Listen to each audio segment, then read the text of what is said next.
Mesdames et messieurs, bonsoir et bienvenue à ce journal. Il n'y a jamais eu d'achat de décès de Covid-19. C'est l'affirmation du ministre de la Santé devant la commission socio-culturelle de l'Assemblée nationale qui voulait en savoir un peu plus sur les informations faisant état d'achat de décès de Covid-19. Peu avant l'audition du docteur Eteni Longondo devant la même commission socio-culturelle de l'Assemblée nationale, c'était le tour du ministre des Infrastructures pour s'expliquer sur l'état d'avancement des travaux des routes d'intérêt national. Synthèse de Sylvie Moimbo.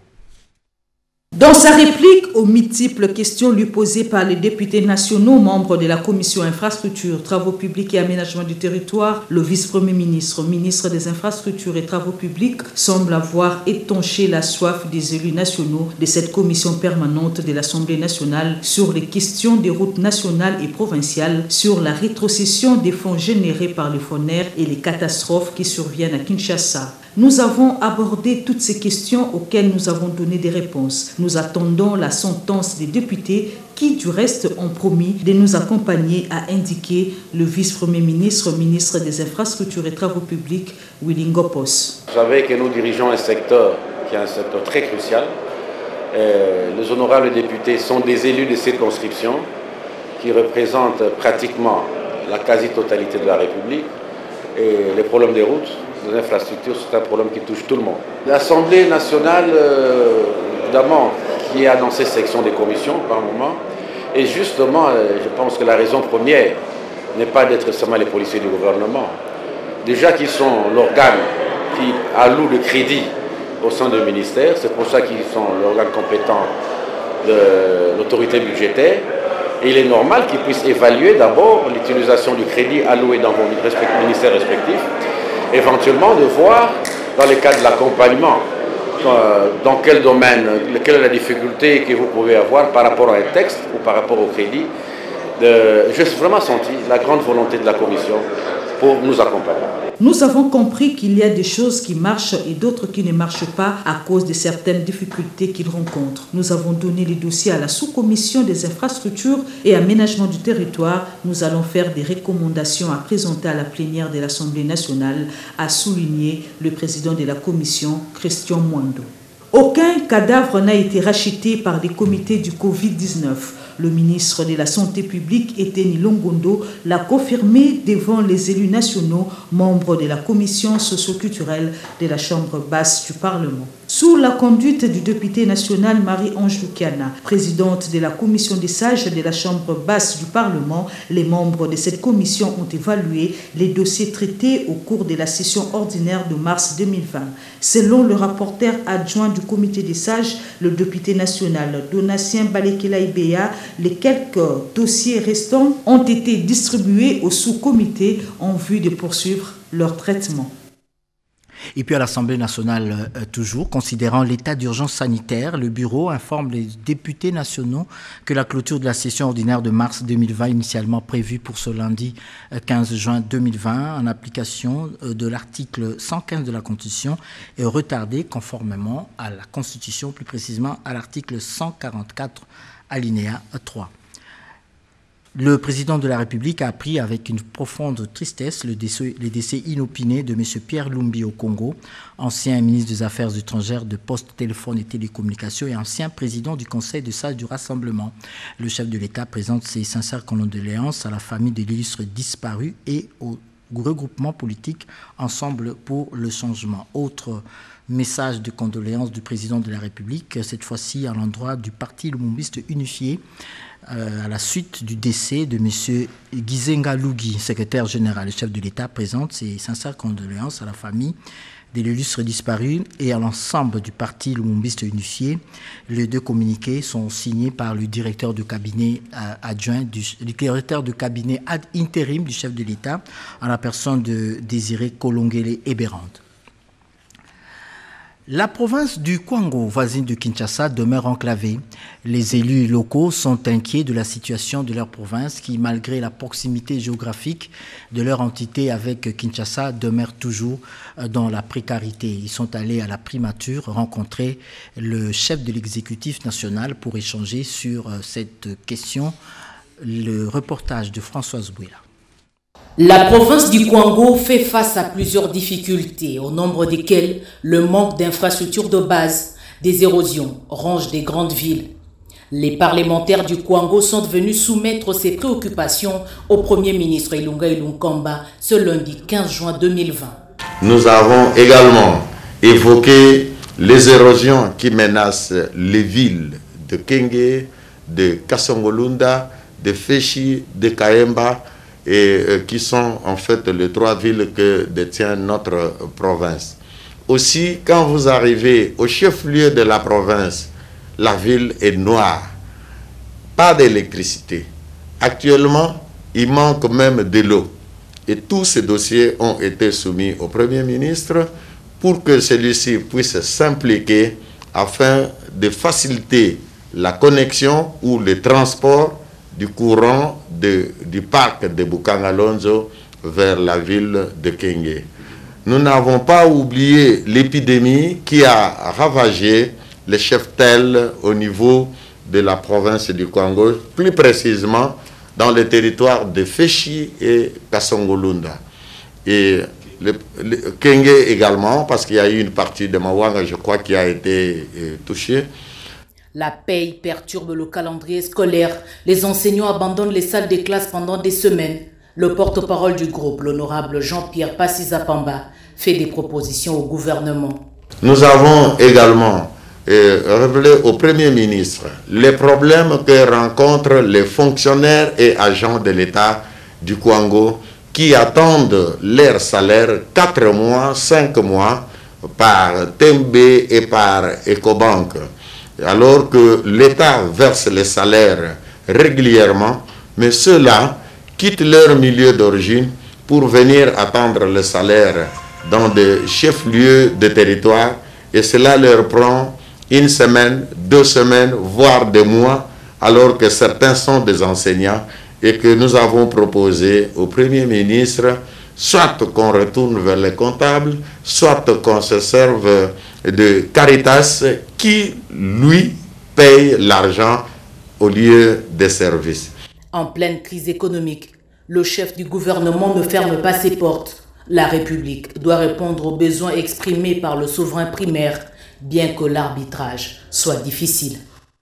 Et puis vous l'avez certainement lu dans les réseaux sociaux depuis ce matin, ça circule, un document attribué aux forces armées de la République démocratique du Congo et à la police nationale congolaise sur l'augmentation des émoluments des députés nationaux. À cet effet, l'état-major général des forces armées et le commissariat général de la police nationale congolaise condamnent avec véhémence la diffusion de toutes ces rumeurs malveillantes dont l'objectif final est de détourner les forces de défense, de l'ordre et de sécurité de leur mission régalienne. Il nous appartient, dit ces communiqués conjoints, de porter à l'attention de l'opinion nationale et internationale qu'en ce moment où nos vaillants combattants sont engagés dans des opérations visant à imposer la paix et restaurer l'autorité de l'État sur une partie du territoire national où sévissent les forces négatives, il est intolérable que nos forces de défense et de sécurité puissent être distraites par des discours démobilisateurs de cet ordre. Actuellement, des recherches sont en cours pour identifier, démanteler et neutraliser les cybercriminels auteurs de ces rumeurs malveillantes.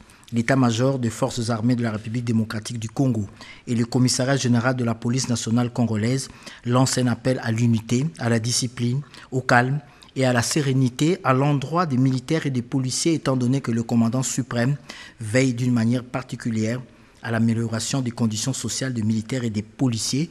C'est un communiqué conjoint signé par le général-major Léon Richard Kassonga. Il est porte-parole de forces armées de la République démocratique du Congo, et Mwanamputu Impung, commissaire supérieur. Il est lui aussi porte-parole, mais de la police nationale congolaise. Le porte-parole du gouvernement, lui, est allé au chevet des orphelins et autres personnes vivant avec handicap dans la commune de Ndjili.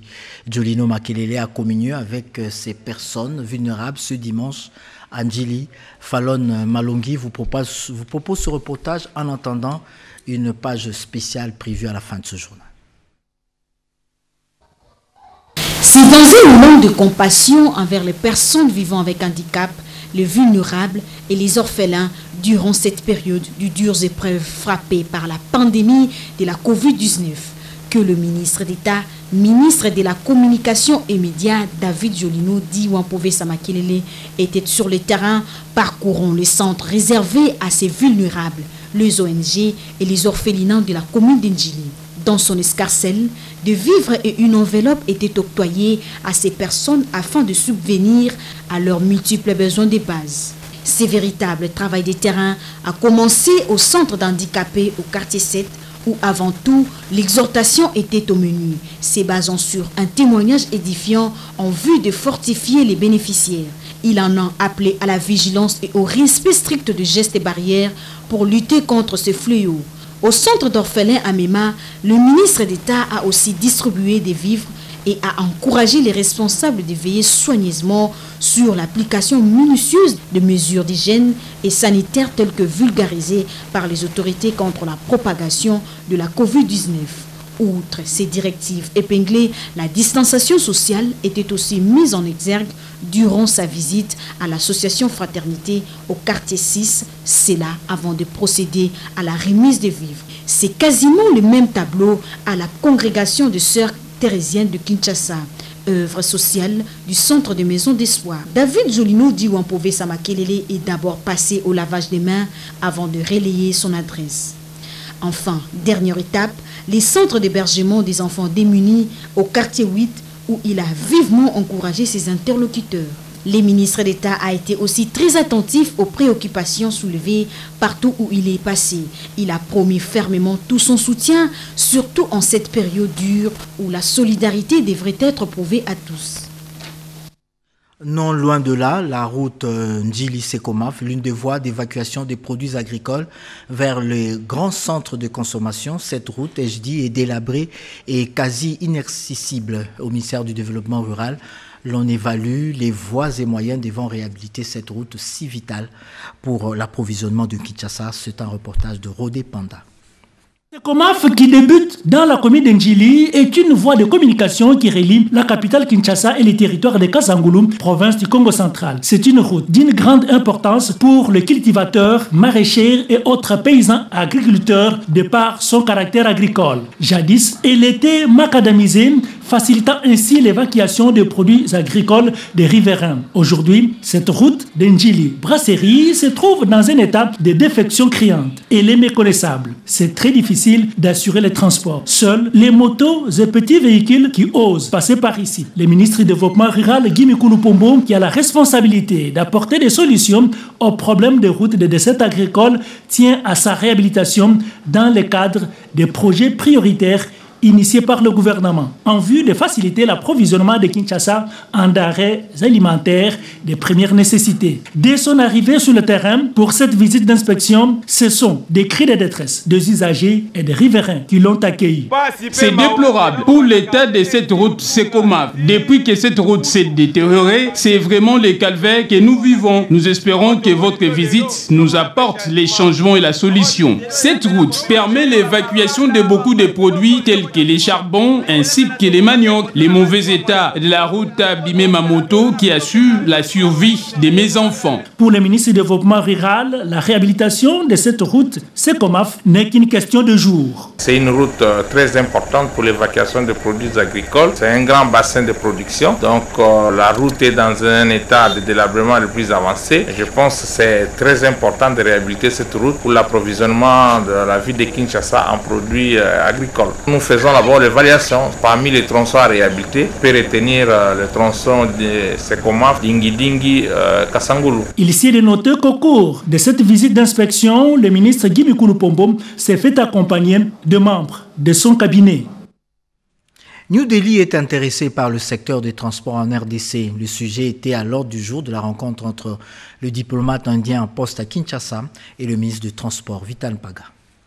De prime abord, le ministre des Transports et Voies des Communications, Didier Mazenga Mukanzu, a expliqué la vision du chef de l'État, Félix-Antoine Tshisekedi Tshilombo, centrée sur l'amélioration des conditions de vie des Congolais. À cet égard, le transport figure en bonne place et tout appui dans ce secteur est le bienvenu. C'est dans cette optique que l'Inde se propose de partager son expérience dans les domaines des transports à travers son projet qui a fait ses preuves ailleurs, explique l'ambassadeur de l'Inde en poste à Kinshasa, Nina Tchering. On avait une proposition concernant le transport public. Il y a la société Ashok Leyland qui est indienne, et une société indienne qui propose de développer un système de transport ici. Ils ont mis en œuvre ce projet dans plusieurs pays africains. Ils sont très connus, ils sont une société très importante en Inde. Alors ils veulent proposer ce même projet pour le Congo. Et Monsieur le ministre est très positif. Et demain, peut-être, il y aura des discussions techniques entre l'équipe de Monsieur le ministre et l'équipe de Ashok Leyland. On verra comment ça va se passer.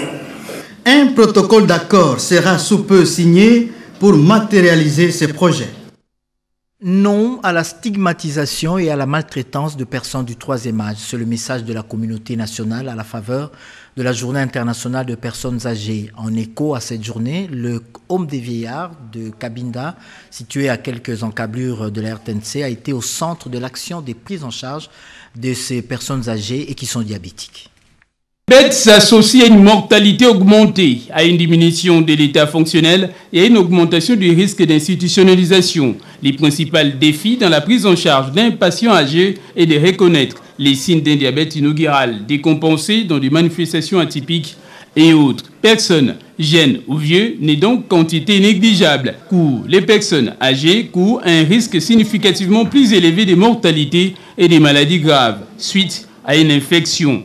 La maltraitance des personnes âgées est donc un problème qui existe à la fois dans les pays en développement et dans les pays développés. L'intérêt pour cette problématique croît depuis une quinzaine d'années. Aussi, pour donner un cachet particulier à cette édition, une action de sensibilisation pour une prise en charge sur mesure des diabétiques âgés a été organisée à la maison de retraite de Cabinda par la structure des personnes vulnérables pour diabète. Au menu, la prise en charge du diabétique âgé et les contrôles des poids, ainsi que les dépistages volontaires avaient pour but de sensibiliser l'opinion publique sur un problème inacceptable dans la société congolaise. Un fléau qu'il faut ensemble condamner, à savoir la maltraitance des personnes âgées. Nous venons tout simplement pour sensibiliser les autres, pour adopter une attitude convenable vis-à-vis des personnes du troisième âge, dans nos familles, dans la communauté, dans la société, au niveau même du travail.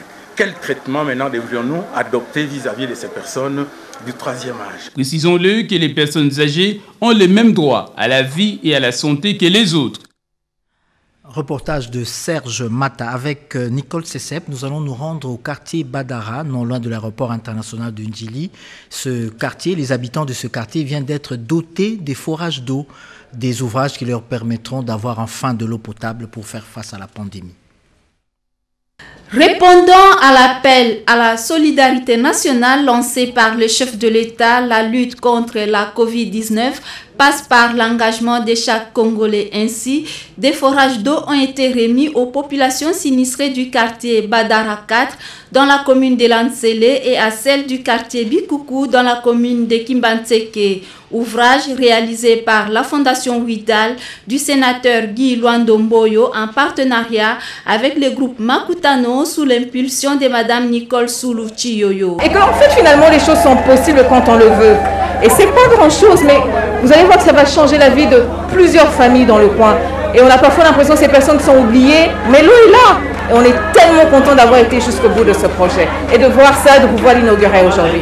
Occasion pour les sénateurs Guy Luandomboyo de rappeler l'essence de ces gestes. Il y a le Covid bien sûr, mais il faut de l'eau. Parce qu'on dit qu'il faut laver les mains, mais pour laver les mains, il faut avoir de l'eau. Et puisque nous sommes confinés à Kinshasa, ensemble avec le réseau Makutano, pour offrir à la population ce point d'eau. Vous avez vu comment c'est aménagé. C'est dans les normes hygiéniques, c'est propre. Et je demande à la population d'en faire un bon usage.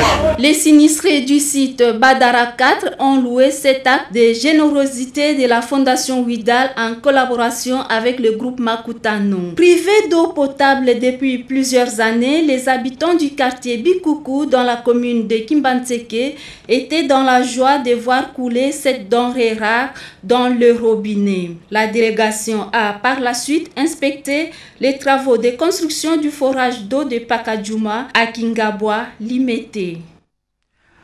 Kolosi est devenu un vaste chantier. Plusieurs routes sont en voie de réhabilitation et d'autres sortent des terres. Au gouvernement du Lualaba, on fait savoir que la réhabilitation de ces routes est le fruit de la redevance minière. Oscar Mbal.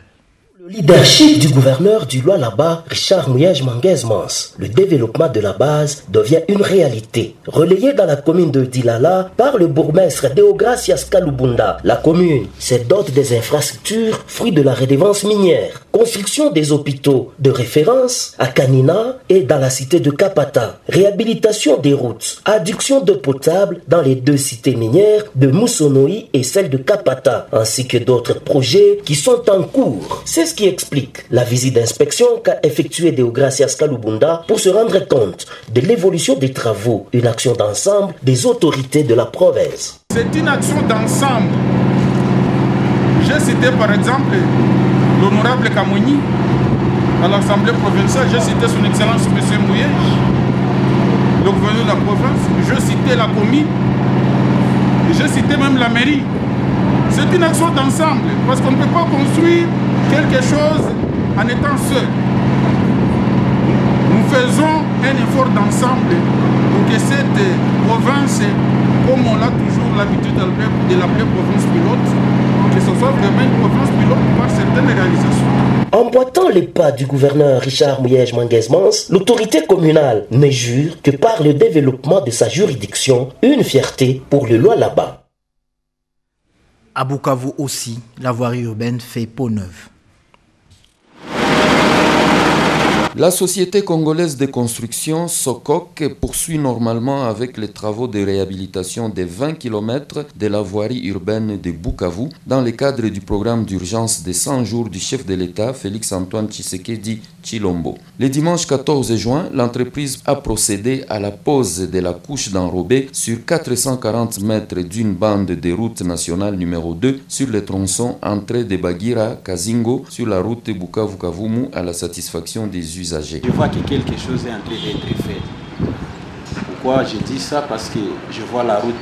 Sur les chantiers Place Moulamba, gouvernorat de province, SOCOC poursuit avec les travaux de la pose du béton pour filer d'eau sur les tronçons déjà asphaltés de 3 bandes de la chaussée, les aires de stationnement ainsi que les trottoirs. Au total, une distance de 15 mètres de largeur entre la place de la Paix et la place Feu Rouge. Sur les tronçons Place Moulamba Centre et Amani et sur la route nationale numéro 2 tronçon Bouindi Kalengera, SOCOC poursuit à une grande vitesse avec les travaux d'assainissement comme le précise l'ingénieur Espoir Bissimois, chef des travaux de la société SOCOC. Les travaux sont en cours.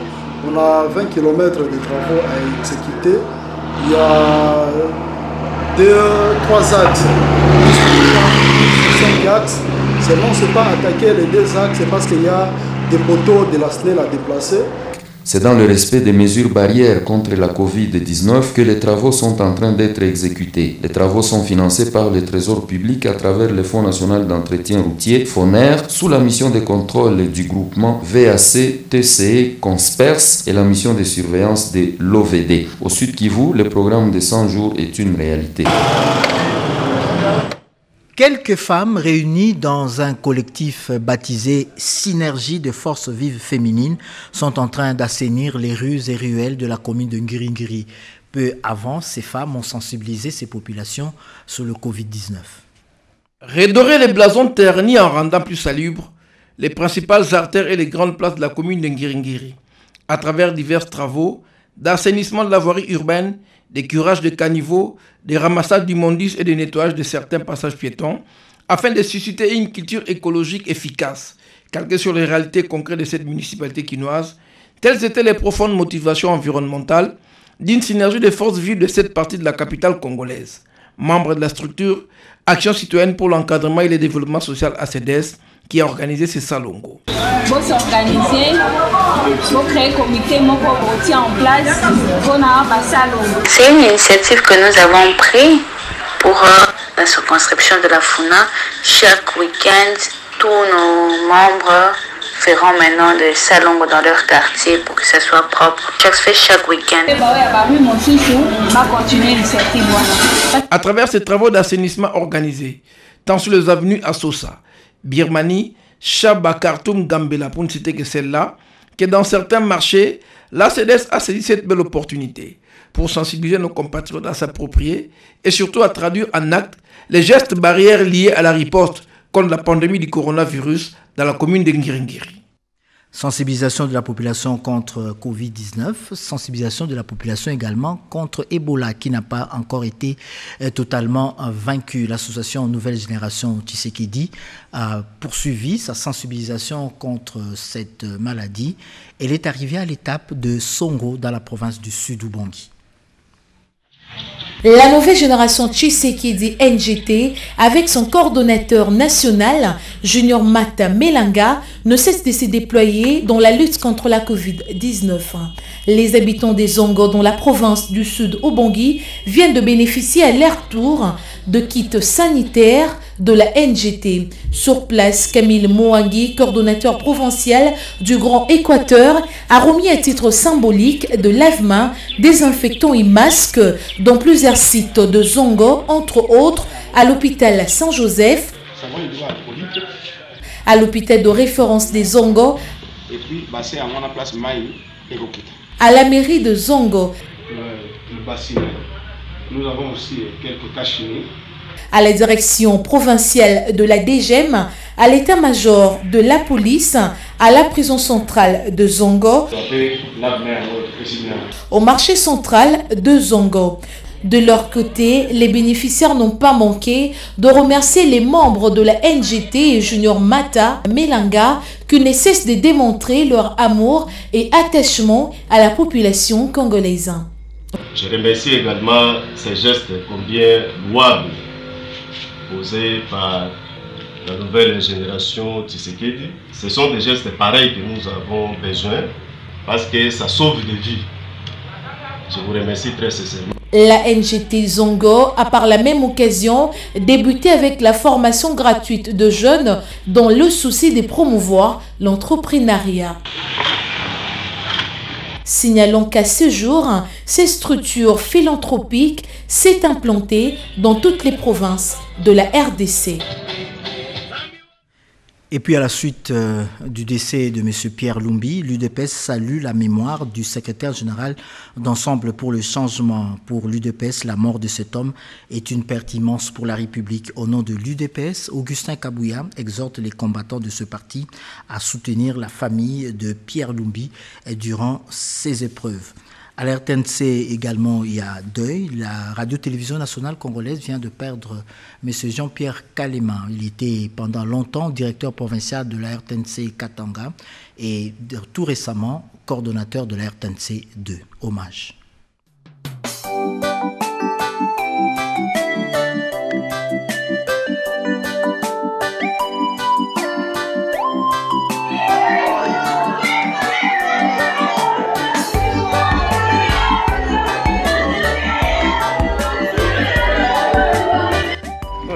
La tristesse était grande après l'annonce du décès du directeur coordonnateur de la RTNC 2. Jean-Pierre Sengaluka Vukalimam Tombo est mort à la polyclinique Mankaché en face de sa résidence de Lubumbashi où il a été admis pour les soins appropriés après avoir ressenti quelques malaises. Aussitôt informé de cette triste nouvelle, le directeur général de la RTNC, Ernest Kabila Ilunga, a instruit le directeur provincial ad interim de la RTNC au Katanga, Basile Sengandalamba, de prendre toutes les dispositions nécessaires pour l'organisation des obsèques. C'est ainsi qu'il a pris l'option de transférer les corps de la polyclinique Mankaché à la morgue des cliniques universitaires de Lubumbashi. Jean-Pierre Sengaluka Vukalimam Tombo, géniteur du concept Kawama, est un baoba qui a démontré ses talents dans le monde de la presse. Il a exercé plusieurs fonctions avant son décès. Journaliste, reporter et producteur des émissions durant plusieurs années à l'OZRT avant d'être nommé directeur provincial de la RTNC Katanga. L'ancien président de l'UNPC Katanga, très amusant, avait sans aucun doute le sens de partage avec ses semblables. En 2011, le regretté Sengalo Kavu a été appelé à exercer les fonctions de directeur coordonnateur de la RTNC2 à Kinshasa. Un homme jovial et souriant, Jean-Pierre Sengalo Kavu Kalimam Tombo a été l'un des rares directeurs qui reconnaissait les mérites et les bienfaits de ses travailleurs. La mort l'a surpris à Lubumbashi à l'âge de 69 ans, alors qu'il passait son congé statutaire. Avant d'aborder le sujet, je souhaiterais avec votre autorisation d'abord vous présenter nos félicitations pour votre élection brillante, j'imagine, en tant que présidente du comité provincial de l'Union de la presse au Congo, ici dans le Haut-Katanga. Je suis très nostalgique à la matière parce que, vous savez, j'ai exercé pendant 6 ans les fonctions de président de cette corporation, de ce syndicat de journalistes ici. Ils sont des personnes humaines créées par Dieu. Nous avons chacun une âme. On ne va pas être complexé. C'est surmonter, c'est dépasser, et avoir confiance au Créateur. C'est le deuxième cas du décès enregistré à la RTNC en l'espace de 6 jours après celui de Djibril Aruna Djogo à Serikali. Mort le 7 et inhumé le 9 juin de l'année en cours, Jean-Pierre Sengalo Kavu Kalimam Tombo vient de créer ainsi un vide difficile à combler. Il laisse une veuve et plusieurs orphelins. Et à son âme.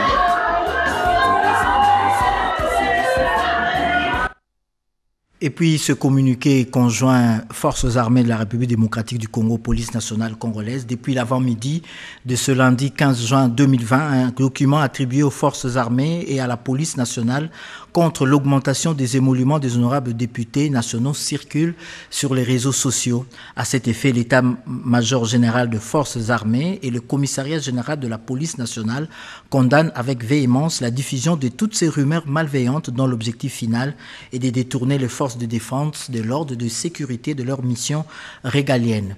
Il nous appartient de porter à l'attention de l'opinion tant nationale qu'internationale qu'en ce moment où nos vaillants combattants sont engagés dans des opérations visant à imposer la paix et restaurer l'autorité de l'État sur une partie du territoire national où sévissent des forces négatives, il est intolérable, dit le communiqué conjoint, que nos forces de défense et de sécurité puissent être distraites par des discours démobilisateurs de cet ordre.